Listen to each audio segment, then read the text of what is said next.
పూర్వకాలం రుచులేమీ లేనప్పుడు, ఏమన్నా చిరాకొచ్చినప్పుడు, లేదంటే హెల్త్ బాలేనప్పుడు ఈ ఫుడ్డే తినేవారంట. ఇంట్లో ఏమీ లేనప్పుడు ఇలా ట్రై చేయండి. ఇప్పటికీ కూడా పల్లెటూరులో చాలామంది ఈ రెసిపీనే తింటారంట.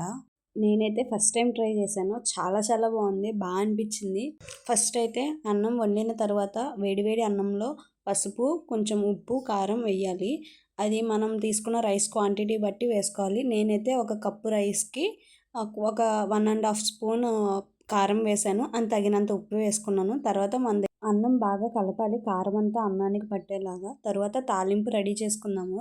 కొంచెం నూనె వేసుకుని అందులో కరివేపాకు, జీలకర్ర, ఆవాలు, ఎండుమిర్చి వేసుకొని బాగా కలుపుకుందాము.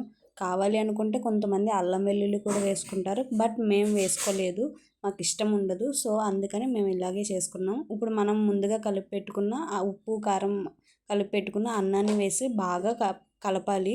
అందులో మేమైతే నెయ్యి యూస్ చేసాము. మీరు కావాలంటే నెయ్యి లేదా నూనె కూడా వేసుకోవచ్చు. జనరల్గా ఇదివరకు అయితే పప్పు నూనె వేసుకుని తినేవారంట, డైరెక్ట్గా తాలింపు లేకుండా ఓన్లీ ఉప్పు, కారం, పసుపు వేసుకుని కొంచెం పప్పు నూనె వేసుకుని కలుపుకుని తినేవారంట. చాలా బాగా వాళ్ళు ఎంత స్ట్రాంగ్గా ఉండేవారో ఈ కారం అన్నం తినేసి అనిపించింది. అదంతా చాలా టేస్ట్ కూడా చాలా బాగుంది. నేనైతే ఫస్ట్ టైం ట్రై చేశాను, అనిపించింది. మా మమ్మీ కూడా బాగా మంచిగా ప్రిపేర్ చేశారు అండ్ నేను కూడా మంచిగా తిన్నాను. చాలా అనిపించింది. లాస్ట్లో కావాలంటే మా మమ్మీ రివ్యూ వినండి.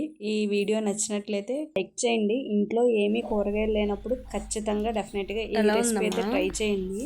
Thank you for watching. అమ్మా ఎలా ఉంది? అయిపోయాక చెప్తా. చాలా బాగుంది. మీరు కూడా ట్రై చేయండి. కామెంట్లో కామెంట్ పెట్టండి. ఓకే.